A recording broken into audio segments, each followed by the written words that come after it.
Bueno, vamos a ir. La Comuna Internacional. Desde Madrid, el análisis semanal de Jorge Fonseca. Y bien, que todo siga en su sitio, el camino, el precipicio. Inflación, superganancias, mini salarios. ¿De qué va tu columna hoy, Jorge, querido? Un gustazo. Igualmente, un placer. Bueno, va en principio de la lucha de clases, diría. Nada Porque menos.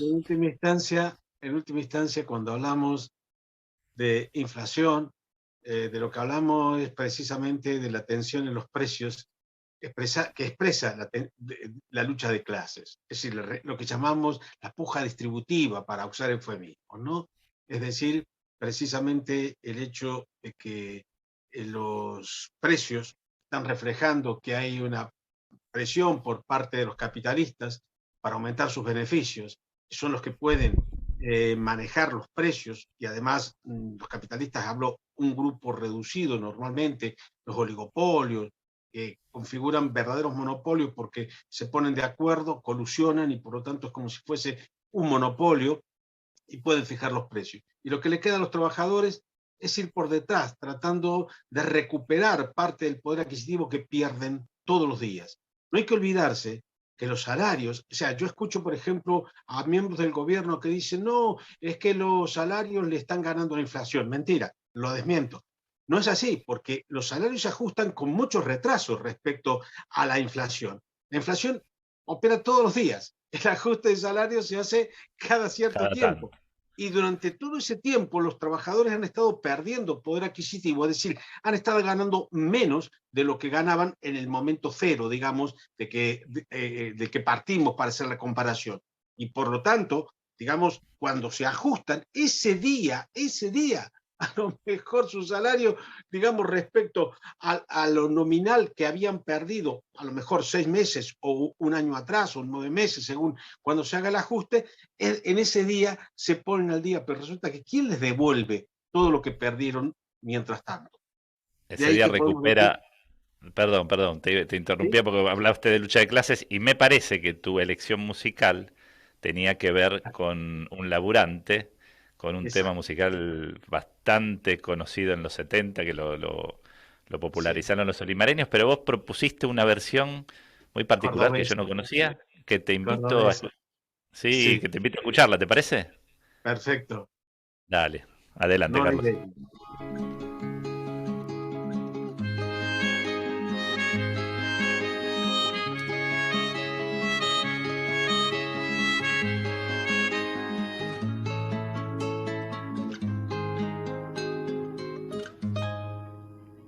No lo conoce a Juan, Juan el flaco que es albañil, el de la casa sin terminar. Esta es la historia del Juan, esta es la historia del Juan. Juan su casa levantó, trabajando con amor, de sol a sol los domingos, y su mujer era el peor. Y era tan lindo de ver cómo luchaban los dos para levantar el nido donde esperar el pichón.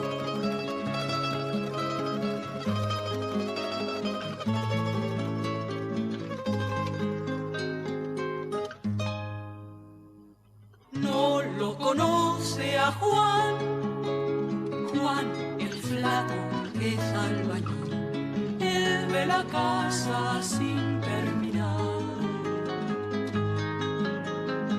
Esta es la historia del Juan, esta es la historia del Juan. Aunque era muy cumplido, quedó sin trabajo igual y volvió para su casa, aunque precisa el jornal, y ve a su mujer ladrar, y ve a su niño crecer, y a Juan le parece oír que el mundo es una pared. No lo conoce a Juan el flaco que es albañil y el de la casa sin terminar. Hermosa versión del tema de Rubén Lena, escritor, compositor y docente uruguayo, de este tema que acá en la Argentina hicieron famosos los olimareños, en un disco que se llamaba igual a este tema, no lo conoce Juan. Divina la versión de... Sin ¿Cómo? duda. ¿Nora Idelia? ¿Nora Idelia? Nora Idelia, cordobesas, sí, que estuvieron exiliadas en México, y grandes cantantes y personas. Muy buena Por otro lado, versión. Bueno, Rubén Lena, como sabes, es el tercer olimareño, ¿no? exacto, exacto. Un gran compositor El de gran temas fantásticos. compositor de las letras de los olimareños. Te Bueno, y sí, interrumpí, creo, hablabas de ese tema del salario y de la lucha de clases expresada en la inflación, ¿no? Que es sí, tan clave. de hecho, la elección del tema está relacionada precisamente a las circunstancias a las que se ve sometida gran parte de la clase obrera mundial. Es esa lucha por la subsistencia, diría, en condiciones económicas miserables. No hablo de vida miserable porque felizmente las trabajadoras, los trabajadores a nivel mundial saben ser felices a pesar de los capitalistas, a pesar del capitalismo.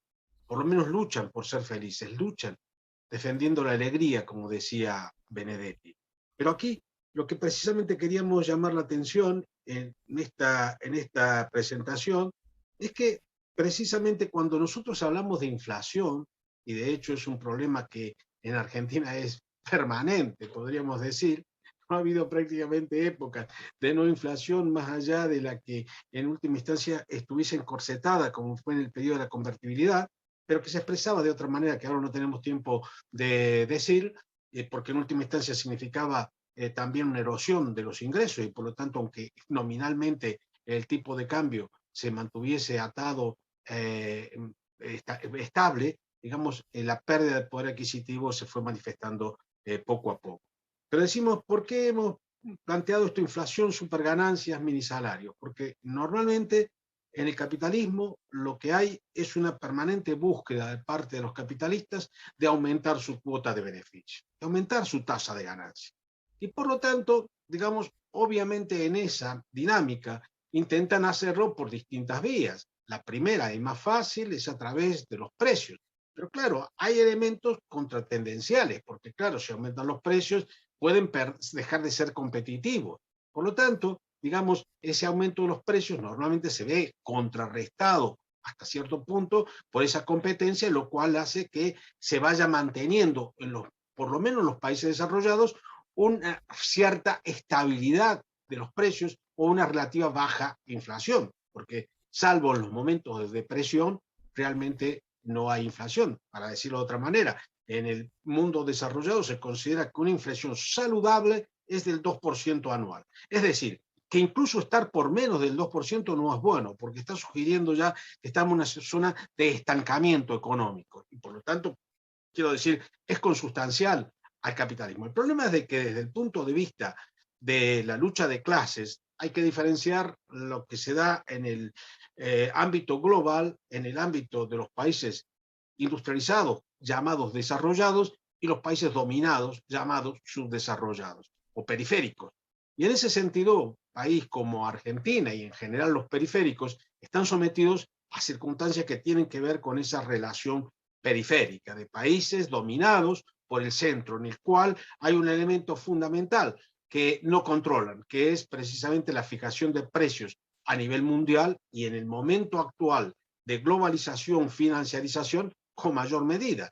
En la especulación, en los mercados de futuro, se fijan fundamentalmente los precios prácticamente de todos. Los precios que se supone que van a estar vigentes dentro de unos meses o dentro de un año, pero que los determinan ya.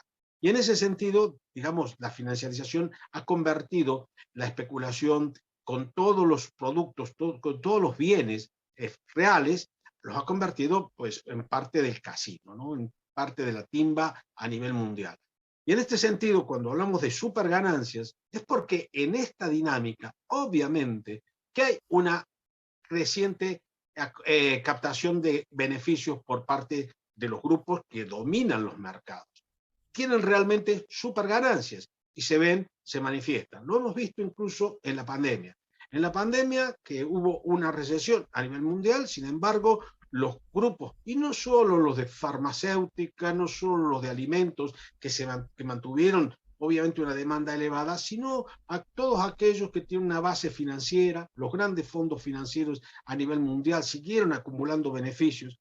¿Y qué pasó con los salarios? Los salarios a nivel mundial se contrajeron. Es decir, a medida que crecen las ganancias, se reducen los salarios. Es que es una ecuación muy sencilla. En ese sentido, la fijación del valor de las cosas, desde Adam Smith y Ricardo y Marx, sabemos que están fijados precisamente por el trabajo que incorporan.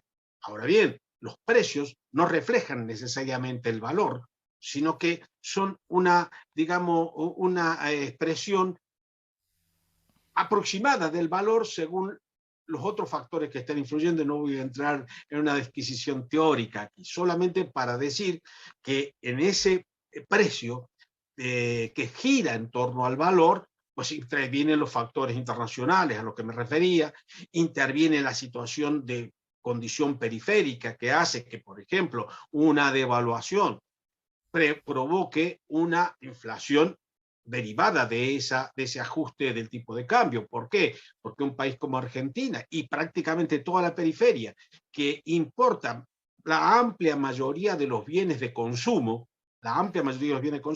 un país como Argentina, los alimentos menos, o sea, quiero decir, no, por ser gran productor de alimentos, pero en general la mayoría de los países también importan alimentos. Y por lo tanto, digamos, obviamente son fijados esos precios a nivel internacional y, por supuesto, no les ajustan a los trabajadores el salario. A eso hay que añadirle las circunstancias de concentración oligopólica en los mercados locales. Más allá de la inflación importada, sin duda los grandes grupos distribuidores, por ejemplo, de alimentos en Argentina o en cualquier país, sin duda influyen en esto. Para poner un ejemplo, en Estados Unidos cinco grandes grupos controlan el 80% de la distribución de alimentos a nivel de Estados Unidos. Son Cargill y otros 4. Y es tal el peso que tiene el aumento de los precios de los alimentos, dije de los alimentos, en este caso quería decir, por ejemplo, de la carne, que precisamente es un tema que está muy en el centro, y de hecho Pedro Peretti estos días lo ha mantenido muy sobre la mesa. Y decía, el 80% lo controlan 5, pero resulta que generan una gran inflación en el precio de la carne, pero a su vez en el conjunto del precio de los alimentos, porque hay un efecto que obviamente está relacionado. Y la carne representa en Estados Unidos el 50% de la explicación del aumento del precio de los alimentos en conjunto. A su vez, esto va generando un ajuste del IPC, del índice de precios al consumo, que sirve de indicador para ajustar los precios de los alquileres, para ajustar el precio de los demás bienes, y por lo tanto hay un efecto arrastre. Y repito, los salarios no se ajustan nada más que eventualmente, y además si hay una situación de desempleo, obviamente que esa situación va a retrasarse y se va a ajustar por debajo, ¿no? Decía, sabemos, se ha dicho siempre que los precios suben por el ascensor y los salarios por la escalera. Esto es así. Sacaste la frase de la boca. La famosa frase. Sí, ya la decía Perón y no sé, seguramente antes algún otro. Yo creo que es de los tiempos más remotos del capitalismo. Y por otra parte está el hecho de que cuando estamos hablando de una situación de recesión o de caída de la actividad, al final el salario, ¿quién lo fija? La longitud de la cola de desempleo, el famoso ejército industrial de reserva que decía Marx. Obviamente que a mayor desempleo, más bajos salarios.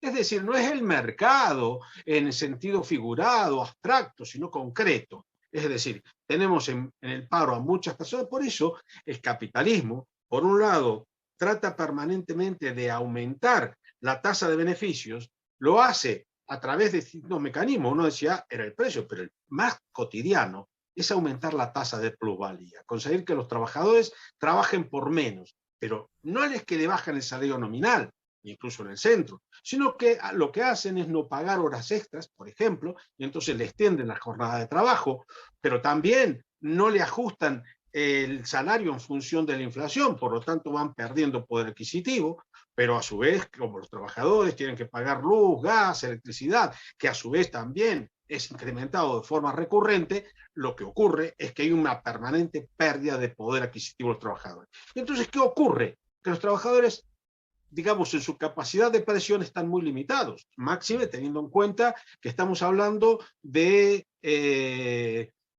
una situación en la cual ahora con la pandemia, pero desde hace muchos años, la desintegración de las cadenas productivas, la desarticulación que ha provocado la globalización, la, digamos, tecnificación del trabajo, que ha generado todo este trabajo, este empleo precario, la precarización de los trabajadores y a su vez la pérdida de poder, de capacidad de organización, con además una generalizada extensión de burocratización de sindicatos que en realidad colaboran en muchos casos, en muchos lugares, o muchos dirigentes, no vamos a generalizar, colaboran con el empresariado, colaboran con el capital. Son esenciales en muchos casos para colaborar con el capital.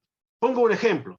En Argentina, hace un año, Cristina planteó la necesidad de crear un sistema integrado de salud, algo que reivindicamos muchos toda la vida. No puede ser que en Argentina la salud esté fundamentalmente en manos de empresas privadas a través de las prepagas. Bueno, resulta que 10 prepagas de Argentina controlan la mayor parte del negocio. Negocio que quiero señalar, representa más de 1.000 millones de dólares al año. Más de 1.000 millones de dólares.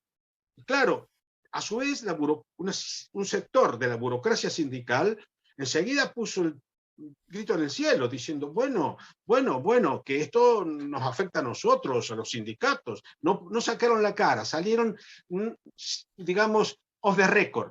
O sea, se lo dijeron a la prensa, pero no me nombres. Y de hecho, esto forma parte de una política que en última instancia hace que, por ejemplo, concretamente, digo el dato concreto, en el caso de Argentina, la medicina en el último año tuvo un aumento del 61%, cuando el índice general fue del 52%, o sea que muy por encima, influyendo por lo tanto en ese elevado índice inflacionario. Junto con vestimenta, que no tenemos tiempo de hablar ahora de las razones, el que más alto estuvo, con los 62% en el caso de la vestimenta. ¿Qué quiero decir? Que en última instancia, esta apropiación privada, si tuviésemos una sanidad pública, un auténtico sistema sanitario público, con hospitales públicos, con en todo caso concertación de una parte del servicio, con las obras sociales, pero con precios fijados a través del Estado. En España existe un sistema similar, no tengo tiempo de hablar ahora, sin duda que el impacto inflacionista sería menos. Esto nos remite a lo que decíamos al principio. Evidentemente el capitalismo, o mejor dicho, la inflación es inherente al capitalismo, porque claro, quien fija los precios es el que determina la inflación, quien fija los precios. Y resulta que escuchamos a la mafia de los grupos concentrados permanentemente decir que la explicación está en que los salarios generan esos aumentos de inflación. Resulta que si miramos, por ejemplo, en España, para poner un ejemplo, el aumento de los precios está explicado fundamentalmente por el aumento de la electricidad, que tiene una bajísima participación de mano de obra, muy poco intensiva en mano de obra. Y en segundo lugar, pues por los carburantes, que obviamente también sabemos que tiene una bajísima intensidad de mano de obra. Es decir, los que tienen capacidad de fijar precios, que son las grandes corporaciones energéticas, las grandes petroleras, las grandes corporaciones a nivel mundial, son los que van fijando la inflación a nivel mundial. No olvidemos que la inflación en Estados Unidos y en Europa está en los momentos más altos en muchos años en estos momentos. Estamos hablando de niveles de inflación inéditos para estos lugares, hablamos de 6%, 5% el último año, pero en el más corto plazo muy por encima. Y por lo tanto, lo que queremos señalar, y en todo caso tendremos que volver sobre esta cuestión en alguna próxima, pero quizá en la misma próxima sesión, es advertir que efectivamente hace falta atender distintas cuestiones que tienen que ver con la inflación, como por ejemplo lo que está haciendo Feletti, de regular, intentar llegar a acuerdos, ver la cadena distributiva, porque evidentemente también sabemos una cosa, que en el caso de los alimentos, los pequeños productores reciben una ínfima parte, quizás el 10% del precio que llega al supermercado, y que evidentemente los que se quedan con el grueso del valor generado en esa actividad son las grandes distribuidoras, como Carrefour, por ejemplo, que no ha parado de tener beneficios, es la distribuidora más grande de alimentos, por ejemplo, en Argentina, pero luego también tenemos el problema de la electricidad, tenemos el problema de distintas cuestiones, y por lo tanto, ¿qué es lo que puede hacer un gobierno que vive en un mundo capitalista? Bueno, tomar decisiones de fondo, como esa que sugirió, por ejemplo, Cristina, tener un sistema integral de salud, que no quiere decir que va a eliminar la actividad privada en sanidad, no, pero va a hacer que el grueso esté en manos del Estado, regulando y tratando de no buscar obtener beneficios como los capitalistas, sino obtener un beneficio social, que es tener una población adecuadamente cuidada en términos sanitarios. Y esto lo mismo podríamos decirlo para otras cuestiones, el transporte, que es otro de los que ha aumentado muy por encima de la inflación en el caso de Argentina, el 60%. Ya dije que el IPC había sido de octubre a octubre del 52.